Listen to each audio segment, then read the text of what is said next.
Hi everyone, welcome to Commerce Guide. I hope all are being well. ఈ వీడియోలో purchase of goods and service యొక్క entries అనేది బుక్స్లో ఎలా తీసుకుంటామో చెప్తాను. అండ్ దాంట్లో ఫస్ట్ వచ్చి పర్చేస్ ఆఫ్ గూడ్స్కి ఎలా ఎంట్రీ తీసుకుంటారు అనేది చూద్దాం. For example, purchase of goods worth 1 lakh locally అంటే within state or intra state, అంటే ఒకే స్టేట్లో ఆ ట్రాన్సాక్షన్ అనేది బయ్యరు సెల్లరు ఇద్దరు ఒకే స్టేట్లో ఉన్నారనమాట. With GST at the rate of 5%. GST ఆ గూడ్స్ యొక్క జిఎస్టీ రేట్ ఎంత అండి? 5%. ఫ్రమ్ గౌతమ్, సప్లయర్ పేరు వచ్చి గౌతమ్ దగ్గర నుంచి జిఎస్టీ అప్లికబుల్ అయ్యే 5% అప్లికబుల్ అయ్యే గూడ్స్ 1 lakh విలువ చేసే గూడ్స్ అనేది మనం పర్చేజ్ చేసాం. దీనికి ఎంట్రీ ఎలా వేసుకునేది చూద్దాం. విత్ ఇన్ స్టేట్ కాబట్టి మనకు సిజిఎస్టీ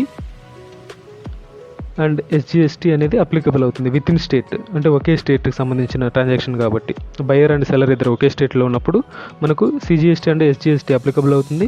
మనకు టోటల్ 5% కాబట్టి సిజిఎస్టీ 2.5% అండ్ ఎస్జిఎస్టీ 2.5%. దీనికి ఎంట్రీ ఎలా వేసుకుందాం చూద్దాం. పర్చేజ్ అనేవి మనకు direct expenses, assets and expense always shows debit balance. దానివల్ల మనం పర్చేజ్ని డెబిట్ చేస్తాం. వాల్యూ ఎంత వచ్చి 1 lakh రూపీస్. 1 lakh విలువ చేసే గూడ్స్ పర్చేజ్ చేసాం కాబట్టి 1 lakh మనము ఇక్కడ డెబిట్ వేసుకున్నాం. అలాగే దాని మీద CGST and SGST. CGST 2.5%, 2500 and SGST 2.5%, దాని మీద 2500. ఇది ఎందుకు డెబిట్ వేసుకున్నామంటే ఇది సెల్లర్కి పే చేస్తాము, బట్ మనం ఐటీసీ రూపంలో రిటర్న్ వస్తుంది. ఇది వన్ టైప్ ఆఫ్ మనకు కరెంట్ అసెట్గా ట్రీట్ చేయొచ్చు. అలాగే మనకి ఇన్పుట్ ట్యాక్స్ వస్తుంది కాబట్టి దీన్ని ఇన్పుట్ సిజిఎస్టీ అని పేరు పెట్టాను. ఇన్పుట్ అండ్ ఎస్జిఎస్టీ కాబట్టి మనకు రిటర్న్ వస్తుంది కాబట్టి ఇంకా జిఎస్టీ క్లెయిమ్ చేసుకోవచ్చు కాబట్టి మనకు ఇన్పుట్ ఎస్జిఎస్టీ అని ఇక్కడ లెడ్జర్ క్రియేట్ చేసుకున్నాం. అలాగే నెక్స్ట్ ఎవరికి క్రెడిట్ ఇవ్వాలంటే గౌతమ్ సప్లయర్, ఇతను మనకు క్రెడిటర్ కాబట్టి మనం ఇతనికి క్రెడిట్ ఇస్తాం. To Gautam account 1,05,000. Total amount ఎంత లేబుల్ చేయాలంటే మనం 1,05,000 చేయాలి. ఈ 1,05,000లో మనకు జిఎస్టీ రూపంలో మనం return ITC input tax credit claim చేసుకోవచ్చు 5,000. అది మనకు నెక్స్ట్ మంత్లో మనకు రిటర్న్ వస్తుందన్నమాట ఐటీసీ రూపంలో. ఈ విధంగా మనం ఎంట్రీ అనేది వేసుకోవచ్చు. టోటల్ ఎంట్రీ చూస్తే purchase account debtor 1 lakh, input CGST at the rate of 2.5%, 2,500 debit, input SGST at the rate of 2.5%, 2,500 debit, to Gautam account 1,05,000 total credit. ఇది లయబిలిటీ ఎంట్రీ అన్నమాట. నెక్స్ట్ ఆఫ్టర్ పేమెంట్ మనము గౌతమ్కి 1,05,000 pay చేయాల్సి ఉంది. Liability entry credit amount to bank account. Bank ద్వారా మనం check ద్వారా ఇస్తాం కాబట్టి 1,05,000 అనేది మనం క్రెడిట్ వేసుకుంటాం. ఇక్కడ లయబిలిటీ గౌతమ్ అనే అతను సప్లయరు, క్రెడిటరు, అతను మన దగ్గర నుంచి వెళ్ళిపోతున్నాడు కాబట్టి అతనికి డెబిట్ వేసాము. అలాగే బ్యాంక్ అమౌంట్ అసెట్ అనేది మనకు అసెట్ తగ్గిపోతుంది కాబట్టి దాన్ని మనం క్రెడిట్ వేసుకున్నాం. ఈ విధంగా after payment, before payment, with in స్టేట్లో ఎంట్రీ అనేది ఇలా ఉంటుంది. అలాగే అవుట్ ఆఫ్ స్టేట్ అంటే రెండు స్టేట్స్ మధ్య ఎంట్రీ ఒక ట్రాన్సాక్షన్ జరిగితే అది ఎలా ఉంటుందో చూద్దాం. Purchase of goods worth 1 lakh same transaction from another state, అంటే బిట్వీన్ ద స్టేట్స్, ఏదైనా రెండు స్టేట్స్ మధ్య లేదా ఆర్ ఇంటర్ స్టేట్, దాన్ని ఇంటర్ స్టేట్ అని కూడా అంటారు. With at the rate of GST 5% from Gautam. Same ట్రాన్సాక్షన్ని మనం పర్చేజ్ డైరెక్ట్ ఎక్స్పెన్సెస్ కాబట్టి మనం డెబిట్ ఇచ్చి ఉన్నాం. అలాగే input IGST at the rate of ఏవైనా రెండు స్టేట్స్ మధ్య ట్రాన్సాక్షన్ జరిగినప్పుడు మనకు ఐజిఎస్టీ అనేది అప్లికబుల్ అవుతుంది. 5,000 టోటల్ 5% వేసుకుంటాం పర్చేజెస్ మీద. 1 lakh మీద 5%, 5,000 టు గౌతమ్. అతను సప్లయర్ కాబట్టి క్రెడిటర్కి మనం ఆల్వేస్ షోస్ క్రెడిట్ బ్యాలెన్స్. అతను 1,05,000 టోటల్ అతనికి క్రెడిట్ ఇస్తాం అనమాట. After payment same Gautam account 1,05,000 to bank account 1,05,000. ఈ విధంగా మనకు విత్ ఇన్ స్టేట్లో కానీ అండ్ బిట్వీన్ ద స్టేట్స్ కానీ ట్రాన్సాక్షన్ జరిగినప్పుడు మనకు విత్ ఇన్ స్టేట్లో అయితే ఎస్జిఎస్టీ, సిజిఎస్టీ అప్లికబుల్ అవుతుంది. అలాగే బిట్వీన్ ద స్టేట్స్ అయితే మనకు ఐజిఎస్టీ అప్లికబుల్ అవుతుంది. ఐజిఎస్టీ అంటే integrated goods and service tax. ఈ విధంగా మనం ఎంట్రీస్ అనేది బుక్స్లో తీసుకోవాల్సి ఉంటుంది. నెక్స్ట్ ఒకవేళ పర్చేజెస్ మీద మనం చేసిన పర్చేజెస్ మీద టీసీఎస్ అప్లికబుల్ అయితే దాని ఎంట్రీ ఎలా ఉంటుందో చూద్దాం. Purchase of same transaction, purchase of goods worth 10 lakhs locally అంటే విత్ ఇన్ స్టేట్లో ఆర్ విత్ ఇన్ స్టేట్లో మనం పర్చేజ్ చేసాం with GST same 5% from Gautam supplier same. If TCS is applicable, ఒకవేళ టీసీఎస్ ఆ గూడ్స్ మీద టీసీఎస్ అప్లికబుల్ అయితే దాని ఎంట్రీ ఎలా చూస్తున్నారంటే TCS means tax collected at source. ఎవరైతే సప్లయర్ ఉన్నాడో అతను బయర్ దగ్గర నుంచి ట్యాక్స్ అనేది కలెక్ట్ చేస్తాడు within the form of within the name of TCS tax collected at source రూపంలో. దానికి ట్రాన్సాక్షన్ పర్చేజెస్ 10 lakhs అనేది మనకు డైరెక్ట్ ఎక్స్పెన్సెస్ కాబట్టి మనం డెబిట్ ఇస్తాం పర్చేజెస్. అలాగే విత్ ఇన్ స్టేట్ కాబట్టి సిజిఎస్టీ ఎస్జిఎస్టీ అప్లికబుల్ అవుతుంది. 2.5% 25,000 10 lakhs మీద, అలాగే ఎస్జిఎస్టీ 25,000 10 lakhs మీద. ఈ టీసీఎస్ అనేది సపోజ్ అవి గూడ్స్కి 0.1% అప్లికబుల్ అవుతుంది.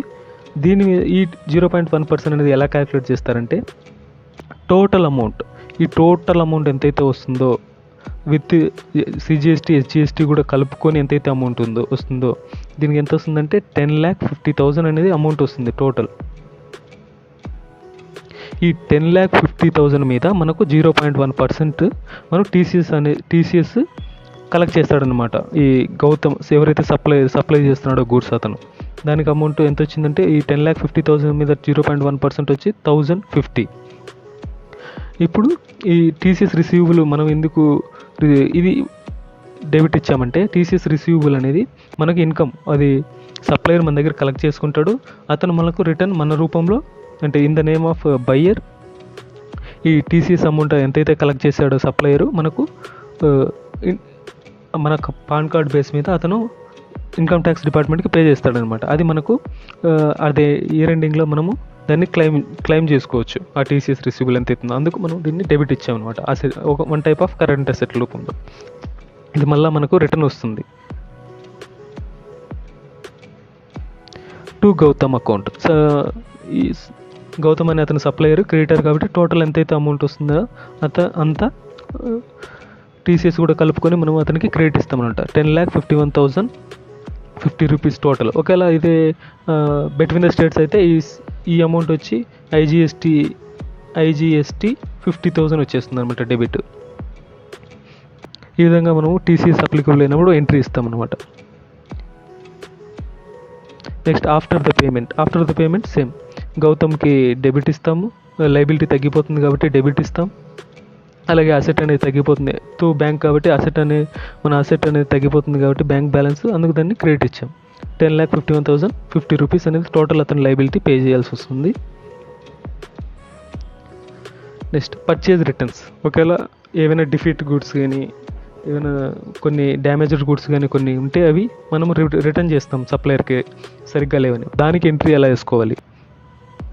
సపోజ్ ఇప్పుడు పర్చేజ్ చేసిన 10 lakhs అమౌంట్ అనుకోండి. ఆ పర్చేస్లో 1 lakh రూపీస్ వాల్యూ చేసే గూడ్స్ డ్యామేజ్గా ఉన్నాయి, వాటిని మనం రిటర్న్ ఇచ్చేస్తున్నాం. ఆ రిటర్న్కి ఎంట్రీ ఎలా తీసుకోవాలి? పర్చేజ్ రిటర్న్స్ అనేది మనకు అతనికి రిటర్న్స్ ఇస్తున్నాం కాబట్టి మనకు పర్చేజ్ రిటర్న్స్ వస్తాయి.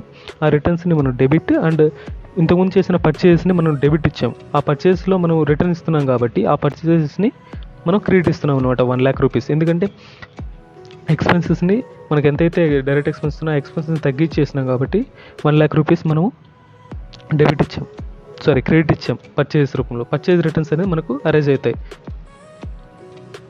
దీనికి ఎంట్రీ ఎలా తీసుకోవాలి? అతనికి గౌతమ్కి మనం డెబిట్ నోట్ ఇష్యూ చేయాలన్నమాట. ఆ డెబిట్ నోట్కి ఎంట్రీ ఎలా తీసుకోవాలంటే మనం గౌతమ్కి టోటల్ వాల్యూ ఏమో 1 lakh రూపీస్, దాని మీద జిఎస్టీ కూడా అతనికి పే చేసి ఉంటాం. ఆ జిఎస్టీ అమౌంట్ కలుపుకొని మనం డెబిట్ నోట్ అనేది ఎలా ఇష్యూ చేయాలి, ఎంట్రీ అనేది ఎలా తీసుకోవాలి? Gautam account.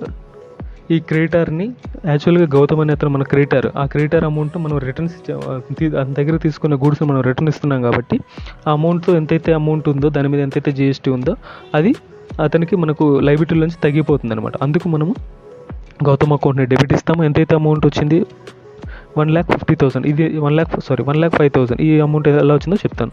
Total purchase returns ఎంత ఇస్తున్నామంటే 1 lakh గూడ్స్ని మనం అతనికి రిటర్న్ ఇస్తున్నాం. ఈ 1 lakh మీద మనకు ఎంతైతే జిఎస్టీ పే చేసామో 5%, విత్ ఇన్ స్టేట్ కాబట్టి సిజిఎస్టీ ఎస్జిఎస్టీ అప్లికబుల్ అవుతుంది. 2500 ఈ అమౌంట్ కూడా మనం ఆల్రెడీ అతనికి పే చేస్తున్నాం. పే చేయాల్సి లైబిలిటీ ఎంట్రీ చేస్తాం కాబట్టి దీన్ని కూడా మనము రివర్స్ ఎంట్రీ చేసుకుంటామంట. ఎంతైతే జిఎస్టీ అది ఇంక్లూడ్ అయిందో 1 lakh మీద ఆ ఎంట్రీ కూడా మనము రివర్స్ ఎంట్రీ చేసుకుంటాం. ఈ విధంగా మనము డెబిట్ నోట్కి పర్చేజ్ రిటర్న్స్ వచ్చినప్పుడు డెబిట్ నోట్ మనకు సప్లయర్కి ఇష్యూ చేయాల్సి ఉంటుంది. ఇంత అమౌంట్ ఇచ్చాము, దాని మీద ఇంత జిఎస్టీ వస్తుంది, మీ లైబిలిటీలోంచి ఇంత అమౌంట్ని మేము డిడక్ట్ చేస్తున్నాము, మా బుక్స్లో ఇంత ఈ అమౌంట్ మనము మీ లెడ్జర్లోంచి మేము తగ్గిస్తున్నామని ఒక డెబిట్ నోట్ ఇష్యూ చేయాల్సి ఉంటుంది. ఇలా డెబిట్ నోట్ ఇష్యూ చేసిన తర్వాత అతను సేల్స్ రిటర్న్ తీసుకుంటాడు. ఆ సేల్స్ రిటర్న్ తగినట్టు అతను క్రెడిట్ నోట్ తీసుకుంటాడు. క్రెడిట్ నోట్ ఇష్యూ చేస్తాడు. అంటే మనము డెబిట్ వేసుకున్నాం కాబట్టి మన అకౌంట్ని అతను క్రెడిట్ వేసుకుంటాడు అనమాట అతని బుక్స్లో, సెల్లర్ బుక్స్లో. అండ్ ఒకవేళ పర్చేజ్ ఆఫ్ సర్వీసెస్ జరిగినప్పుడు దాని ఎంట్రీస్ ఎలా ఉంటాయి? యాక్చువల్గా సర్వీసెస్ మీద మనకు టీడీఎస్ అనేది అప్లికబుల్ అవుతుంది. టీడీఎస్ అనేది కట్ చేయాల్సి ఉంటుంది పేమెంట్లో. అది ఎలా చూస్తాం? సపోజ్ హైర్డ్ జేసీబీ ఫ్రమ్ వాలి కన్స్ట్రక్షన్. ఈ సర్వీసెస్ అంటే చాలా రకాలు ఉంటాయి. Arbitration, lawyer charges, audit charges, ఇలాగా సర్వీసెస్ కొన్ని ఉంటాయి. అలాగే నేను నార్మల్గా సింపుల్ ట్రాన్సాక్షన్ తీసుకున్నాను, ప్లాంట్ అండ్ మిషనరీ సర్వీసెస్. మనం ప్లాంట్ అండ్ మిషనరీని హైర్ తీసుకుంటున్నాం. ఈ సర్వీస్ని ఎంట్రీ ఎలా చేసుకుంటామని చూద్దాం. సపోజ్ హైర్డ్ జేసీబీ ఫ్రమ్ వాలి కన్స్ట్రక్షన్. ఇతను సప్లయర్ అనమాట, సర్వీస్ యొక్క సప్లయర్. దాని యొక్క రెంటల్ ఛార్జెస్ ఎంత అంటే 1 lakh per month with GST at the rate of 18%. Plant and machinery మీద జిఎస్టీ వచ్చి 18%. అలాగే దీని మీద టీడీసీ అప్లికబుల్. టీడీసీ అనేది అప్లికబుల్ అవుతుంది. అది దానికి ఎంట్రీ ఎలా తీసుకోవాలో చూద్దాం. First before payment liability entry ఎలా వేసుకోవాలి? హైర్ ఛార్జెస్ కాబట్టి మనకు ఛార్జెస్ ఇంకర్డ్ అయితేనే ఇండైరెక్ట్ ఎక్స్పెన్సెస్ మనం ఎంత తీసుకున్నాం? 1 lakh దాని మీద హైర్ ఛార్జెస్గా లెడ్జర్ క్రియేట్ చేసాం. అలాగే దీని మీద విత్ ఇన్ స్టేట్ అనుకోండి. సపోజ్ ఇది విత్ ఇన్ స్టేట్. ఆ విత్ ఇన్ స్టేట్లకి మనకు సిజిఎస్టీ అండ్ ఎస్జిఎస్టీ అప్లికబుల్ అవుతుంది. టోటల్ జిఎస్టీ రేట్ 18%, దానికి సిజిఎస్టీ 9% అండ్ ఎస్జిఎస్టీ 9%గా స్ప్లిట్ చేయాల్సి ఉంటుంది. దాని మీద సిజిఎస్టీ అమౌంట్ 9,000, 9% 1 lakh మీద, అలాగే 1 lakh మీద 9% వచ్చి ఎస్జిఎస్టీ 9,000. ఈ విధంగా మనం డెబిట్ని వేసుకుంటాం. అలాగే టు వాలి construction at the rate of, ఈ టోటల్ ఎంత అమౌంట్ ఏంటంటే 1,18,000 డెబిట్. 1,18,000 డెబిట్ అయిపోయింది. అలాగే టు వాలి కన్స్ట్రక్షన్ అకౌంట్ 1,16,000 వేస్తున్నాం. ఎందుకంటే ఇది టీడీఎస్ అనేది టీడీఎస్ అమౌంట్ అనేది కట్ చేయాల్సి ఉంటుంది. ఆ టీడీఎస్ రేట్ ఎంత అంటే 2%. ప్లాంట్ అండ్ మిషనరీ మీద 2% ఫిక్స్డ్ రేటు. ఈ 2% అమౌంట్ అనేది ట్యాక్సిబుల్ వాల్యూ ఎంతైతే ఉందో 1 lakh, ఇప్పుడు ట్యాక్సిబుల్ వాల్యూ వచ్చి ఇక్కడ 1 lakh కాబట్టి దాని మీద 2% ఎంత అవుతుంది? 2,000. 1 lakh మీద 2% 2,000 రూపీస్. ఈ 2,000 రూపీస్ మనం అతని అమౌంట్లోంచి డిడక్ట్ చేసి మనం అతని పాన్ నెంబర్ తీసుకొని అతని తరపున మనము ఇన్కమ్ ట్యాక్స్ డిపార్ట్మెంట్కి పే చేయాల్సి ఉంటుంది. అందుకు ఇతనికి మనము టీడీఎస్ పేయబుల్ అకౌంట్ క్రియేట్ చేసి దానికి 2,000 ట్రాన్స్ఫర్ చేస్తామట. అతనిది మనం పే చేయాల్సి ఉంటుంది అతని సోర్స్ దగ్గర.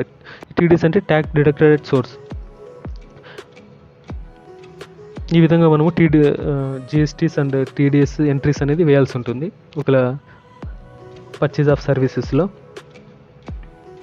సపోజ్ అదే బిల్డింగ్స్ కానీ ల్యాండ్ లీజ్ కానీ అగ్రిమెంట్ వేసుకుంటే ఇక్కడ 10% వస్తుంది. సపోజ్ ఇలా ఆర్బిట్రేషన్ వీటన్నిటికి కూడా ప్రొఫెషనల్ ఛార్జెస్, ప్రొఫెషనల్ సర్వీసెస్కి సేమ్ 10%. ఒకవేళ ఏదైనా సబ్ కాంట్రాక్టర్గా man power supply, labour supply contractors ఉంటారు, వాళ్ళు కూడా సర్వీస్ అదే ఒక 1 type ఆఫ్ సర్వీస్. దానికి బేస్డ్ ఆన్ పాన్ నెంబర్ మీద 1%. సపోజ్ ఇండివిజువల్ అయితే 1%, ఏదైనా ఆర్గనైజేషన్ కంపెనీ అయితే 2% బేస్డ్ ఆన్ పాన్ నెంబర్ మీద. ఈ విధంగా మనము టీడీఎస్ అనేది వాళ్ళ అమౌంట్లోంచి డిడక్ట్ చేసి మనము గవర్నమెంట్కి పే చేయాల్సి ఉంటుంది. ఇక్కడ హైర్ ఛార్జెస్ అనేవి డైరెక్ట్ ఎక్స్పెన్సెస్ కాబట్టి డెబిట్ ఇచ్చాము. అలాగే ఇన్పుట్ సిజిఎస్టీ ఇది మనకు మళ్ళీ రిటర్న్ వస్తుంది కాబట్టి డెబిట్ ఒక 1 type ఆఫ్ కరెంట్ అసెట్ రూపంలో ట్రీట్ చేసి దాన్ని మనం డెబిట్ ఇచ్చుకుంటాం. అలాగే టు వాలి కన్స్ట్రక్షన్, ఇతను క్రెడిటర్ కాబట్టి మనకు సర్వీసెస్ ప్రొవైడ్ చేశాడు, మనం అతను లైబుల్ ఉంటాం కాబట్టి అతనికి అతన్ని క్రెడిట్ ఇస్తారు. అలాగే టీడీఎస్ పేయబుల్ అనేది మనము అతని అమౌంట్లోంచి కట్ చేసి అతని తరపున మనం పే చేయాలి, గవర్నమెంట్కి పే చేయాల్సి ఉంటుంది. కాబట్టి ఇది వన్ టైప్ ఆఫ్ కరెంట్ లయబిలిటీగా ట్రీట్ చేసి దాన్ని 2000 క్రెడిట్ ఇచ్చామన్నమాట. ఈ విధంగా మనకు డెబిట్ క్రెడిట్ 1,18,000, ఇది 1,18,000 డెబిట్ వస్తుంది ఈ టోటల్ కలుపుకుంటే. అలాగే ఈ టోటల్ క్రెడిట్ వచ్చి 1,18,000 మనకు క్రెడిట్ అమౌంట్ వస్తుంది. Total debit and credit equal అయింది కాబట్టి టోటల్ ఈ ట్రాన్సాక్షన్ అనేది ఈ విధంగా రాయాల్సి ఉంటుంది. అలాగే నెక్స్ట్ ఆఫ్టర్ పేమెంట్ చేయాల్సిన తర్వాత ఎంత ఉంటుందంటే, వాలీ కన్స్ట్రక్షన్కి 1,16,000 ఉంది లైబిలిటీ ఇక్కడ 1,16,000 ట్రాన్స్ఫర్ చేసాం కాబట్టి అతన్ని డెబిట్ ఇచ్చేస్తాం 1,16,000. అలాగే టీడీఎస్ పేయబుల్, ఈ టీడీఎస్ పేయబుల్ ఎంతైతే ఉందో 2,000 అది ఇన్కమ్ ట్యాక్స్ డిపార్ట్మెంట్కి పే చేయాల్సి ఉంటుంది. టు బ్యాంక్ అకౌంట్ టోటల్ ఎంత అమౌంట్ అంటే 1,18,000. ఈ విధంగా మనం after payment entry, before payment entry, TDS ఎంత రేట్ అవుతుందో ఆ టీడీఎస్ ఎంట్రీ తీసుకోవాల్సి ఉంటుంది. Thanks for watching my video. Please subscribe and share. Keep supporting.